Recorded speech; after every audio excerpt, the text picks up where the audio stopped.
Let's get this shit straightened just like this. And welcome back to this week's episode of the Broken Kid Podcast. I am excited to be here. I'm your host, Alex Silva. Let's get right into it. For a second there, I forgot what I was going to... You see what I did? I did my Trump gesture. I got to put that away. I'm not even on his side. That being said, what I'm going to be talking about is, aside from that, look. This is my Wolverine outfit. And I got my in and out hat. And I got my audio, of course, because we got to make sure that we're capturing everything beautifully. But I'm gonna stop looking into the camera so intensely, like I'm trying to kidnap a girl. It's making me uncomfortable, and I'm sure it's making you uncomfortable. My autism is showing. But I'm gonna go ahead and talk about this, and I'm probably gonna talk about this maybe passionately. But the other day, why was I at In-N-Out, and why do they hire couples? A lot of people who work there end up dating or they know each other before as a couple and they apply. And to me, it's just absurd because, look, I was told somebody who I don't know why you would want to work with your girlfriend or boyfriend at work. I really don't see that. I'm not one of those people who thinks that's cute. Even when I believed in love, I never thought it was cute. I never did. Are we recording? Okay, good. Yes, we are. But anyhow, we can probably just cut that part out. We're going to go ahead and put and we're back to our normal running show.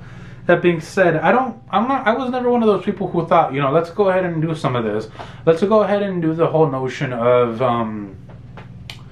we can work and we'll spend all this time together. That's just absurd to me. It's nasty. Why would you want to do that? Because you work with them and then the whole thing happens, and I just don't understand it.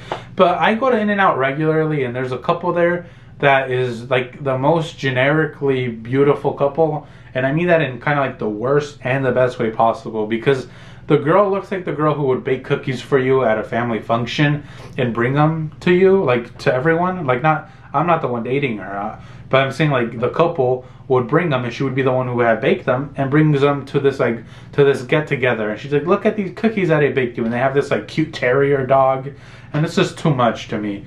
It's too much, and like they're just too perfect. They're young.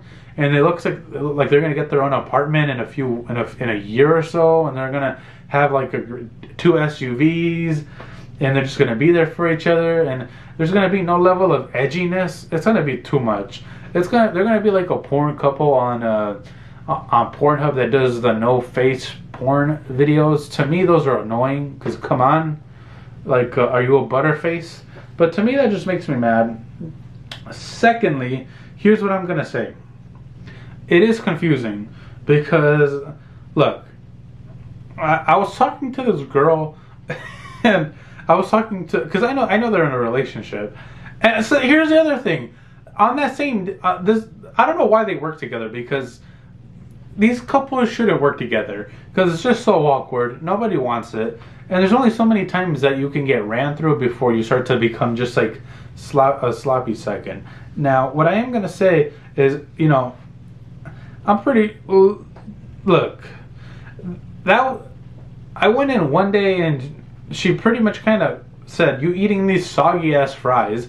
She brought it out to my attention, and it was like, she draws light to everything. Like, for instance, I was growing my beard out, and it was like patchy, and it was like, I call it a depression beard, and it was like my 3rd day growing it, and it looked a little much more scruffled than this. And of course, because like I'm not Chris Evans or like David Beckham, I don't have a full beard, and most 20-year-olds like me like can't grow one full beard quite yet. But she was telling me, she's like, "You need to shave it and you need to all this," and she was giving me criticism. Now, of course, you could imagine what that did to me. It was like, what the heck? But prior to that, the reason she made a comment was because the other lady, who I thought was so cool and nice, which we still are cool and nice, but she was like making a jab at me for having long hair and looking shaggy. Like my hair was too long. So I had to like cut it myself and trim it up on the sides. That was an experience, because it was like I was walking into like a roast of myself, and I'm not like even that important to be getting judged that harshly. And it was like, what the heck did I do? And even I was like I told the other girl, I was like, why? She's like, why? I told her jokingly, why are you even calling me out on this stuff? And she's like, what are you talking about? She also called you out on it, the older woman, and it was all fun and games, but it was a bit uncalled for. You know when you kind of like, when somebody punches you, and you're like, ah, shit, like, that didn't hurt, but come on. Like, I know you, but I don't know you like that. That's what it felt like. That's exactly what it felt like. It looked like she took a personal jab at me. And it was so, she's like, well, she started it, she was being mean. She said that about the older woman, the older employee at In-N-Out who I know, because I go to In-N-Out every day. And I told myself, I told her, I was like, the difference is that she's a little wise. She's much more wise. She's wise, and she's like a mother. Or I said, she's like a mother, so it comes from a different place. She's like, oh, so she's a lot wiser. And I was like, yeah, kinda. When you do it, it's just judgmental and harsh and curt. And I was like, not everybody gets to walk around 24/7 like a Disney princess. Because that's the other thing. Some of these people are able to look a certain way because they have less worries in life. You know, some of us came from broken households where we got beat up every day and we were told we were worthless. Not all of us grew up in a house where, there's like where we're told we're great. Some of us are told the truth and we're told that we have that we're just mediocre, because really we're kids. What are we supposed to be told? The other thing is this idea of this. Look, as much as I like In-N-Out, there's this one manager who works there, and they call them developmental managers, where they take them there for a certain period, and then what happens is this. So they work there for about 4 to 6 months to get approved on their training so that they can go to another store. Because the way In-N-Out is, they have certain levels, and then they eventually go on to train to be a full manager, and then they go to their own designated store, and then that becomes that. Well, since I've been going to this In-N-Out for so long and everybody knows me, there's a new manager that's been there for like about a month and a half. That being said, this manager is a little what do you say? He's not very dignified. Let's just say that. There's a certain word you use when a white person wants to act like... It's what Justin Bieber used to do, where he wanted to act like a certain type of background, but he really didn't have that pool, if you know what I'm saying. And, to me, he's very white. And today, I went to In-N-Out, and it was like 10 o'clock. I don't know why I went to In-N-Out, but it looked like it was like National Racist Redneck Hour. There was like a guy who had like a little tail here, and it was weird. And then his friends all like had one of his friends had like an extended bowl cut that like came over here. It looked weird. And then I don't know if they were conservative or liberals, but it looked like it was a mix. And one of them looked like he went to pride rallies and he said like slurs, which I can't say on here because then I'll get demonetized. But it was just crazy.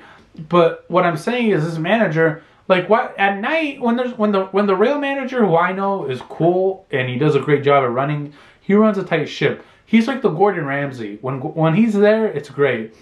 This is the way this restaurant, the way that In-N-Out runs when the Gordon Ramsay of that In-N-Out is not there, is how people kind of like, is what people do. What people would do if they had no fear and they knew that Gordon Ramsay, when he was gone and came back and saw the shit show, wouldn't do anything. That's kind of how they treat it. So this guy is like here cussing and saying like look, I'm gonna say it, these bitch, and he's acting like a little and all this shit. And I don't know why the hell he's talking like that. It's because it's close to midnight and he's allowed to say it. But look, if you're going to be talking like that and you're going to be having crappy if you're going to be talking crappy, the food better be good. And the food ain't that good because the fries I be getting be crustier than my grandma's toenails.